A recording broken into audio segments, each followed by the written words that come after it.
Good morning students.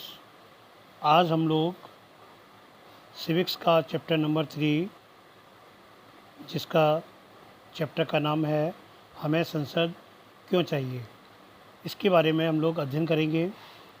इससे पूर्व भी हम लोग इसी चैप्टर से संबंधित कई बातों को समझ चुके हैं। एक बार आपको फिर संसद से संबंधित कुछ महत्वपूर्ण तथ्यों के बारे में आपको बताने का प्रयास हो रहा है, जिसे आप लोग अच्छी तरह से समझें। इस अध्याय में हम लोग जिन बिंदुओं पर चर्चा करेंगे उनमें सर्वप्रथम गठबंधन सरकार, दूसरा है राज्यसभा, तीसरा टॉपिक है सरकार को नियंत्रित करना, मार्गदर्शन देना और जानकारी देना। इसके अतिरिक्त कानून बनाना, जो कार्यपालिका का मुख्य कार्य है। संसद में कौन लोग होते हैं, भारतीय एवं ब्रिटिश मॉडल में विभेद। एक राजनीतिक दल, क्योंकि गठबंधन सरकार में क्या होता है कि कई दल मिलकर के सरकार को बनाती हैं। क्योंकि जो 500 आपकी 45 संख्या होती है, उसमें 272 ये किसी भी सरकार दल को सरकार बनाने के लिए आवश्यक होती है। 272 545 में से, ये आपको बताया गया था कि 545 में से आपका कुछ इसमें 543 होते हैं और 2 होते हैं सरकार के द्वारा मनोनीत, राष्ट्रपति के द्वारा। जैसे गठबंधन सरकार में जैसे बीजेपी है और भी इसके कई दल होते हैं मिलकर के, एसडी है दल है, और आपका ये टीडीजे होता है। ये कुछ दल मिलकर के सरकार वर्तमान समय में तो ये मिलकर के इसको बनाया है। लेकिन जो भी गठबंधन सरकार होती है उसमें आपसी सामंजस्य बहुत ज़रूरी होता है। इसके अतिरिक्त कभी कभी ये तो दल सभी एक ही पार्टी के लगभग होते हैं, लेकिन कभी कभी कई पार्टियां मिलकर के, राजनीतिक पार्टियां मिलकर के सरकार को बनाने का कार्य करती हैं। क्योंकि यदि किसी के व्यक्ति के 200 हैं, एक पार्टी के 200 हो गए, कि 50 हो गए, के 12 हो गए, एक के 10 हो गए, ठीक है। इस प्रकार से मिलकर के ये कितने हो गए, 272 हो। कभी कभी ये भी पार्टी है, जैसे विपक्ष पार्टी मान लो कांग्रेस है, कांग्रेस के 200 हो गए, 50 बसपा के हो गए, 12 बसपा के हो गए और 10 निर्दलीय दल के हो गए।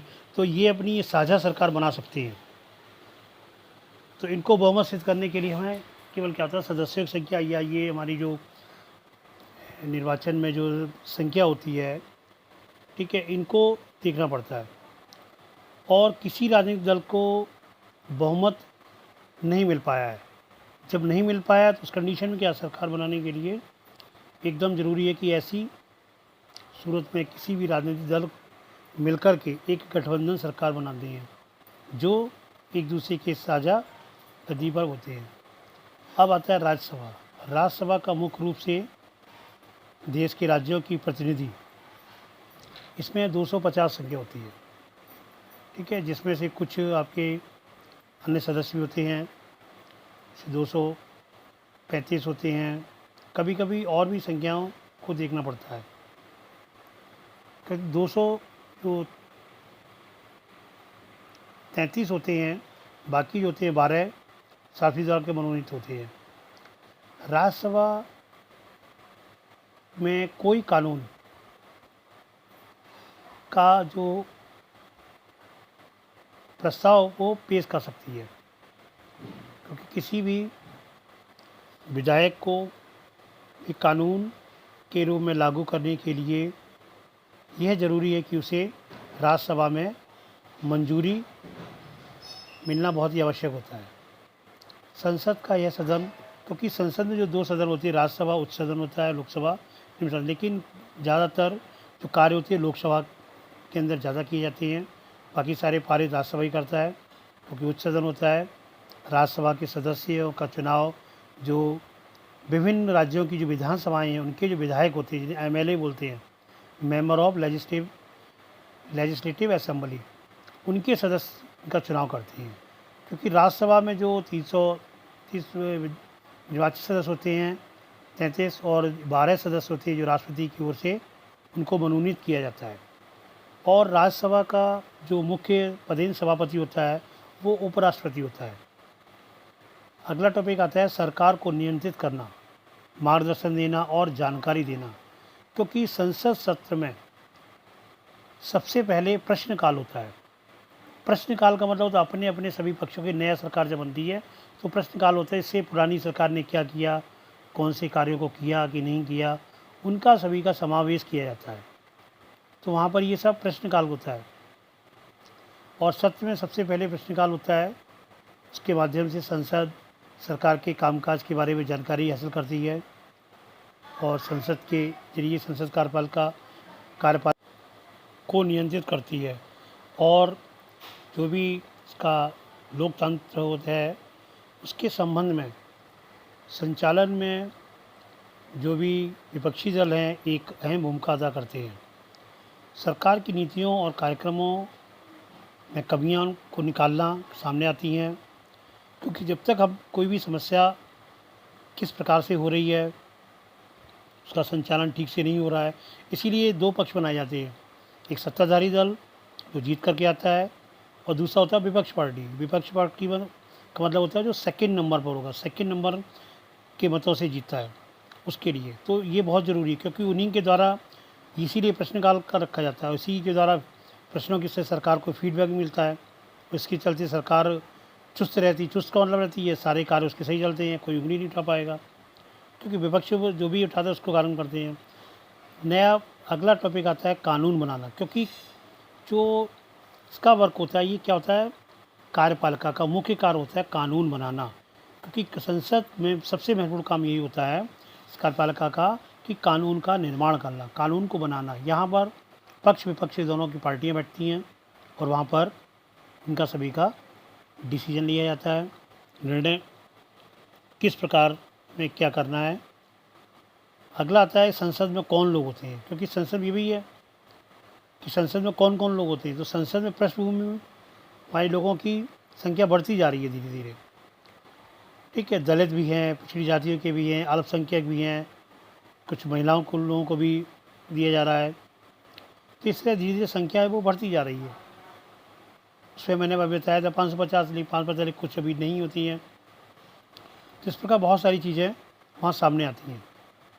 और इनके साथ साथ जो भी यहाँ पर उनके हित में होते हैं या अलग होते हैं, एक समूह के व्यक्ति सभी मिलकर के देश हित से में आवाज़ उसको उठा सकते हैं। इसलिए संसद में कुछ सीटें आरक्षित की गई हैं, महिलाओं के लिए भी कुछ सीटें आरक्षित हैं। SC ST SC क्या होता है, शेड्यूल कास्ट हो गया, ST क्या होता है, ट्राइब कास्ट होती है। तो इस तरह संसद में ये लोग, इनका भी महत्व होता है, क्योंकि क्या हो रहा क्या नहीं हो रहा उस पर। अगला टॉपिक आता है भारतीय ब्रिटिश मॉडल में विभेद, क्योंकि जो ब्रिटिश ने अपना मॉडल तैयार किया था उन दोनों में काफ़ी अंतर था। ब्रिटिश के अंदर सभी को, उसमें कोई भी पद्धति को नहीं बनाया था, उन्होंने कर्तव्य पद्धति नहीं करते थे। व्यवस्थाएं जो संसद की संप्रभुता में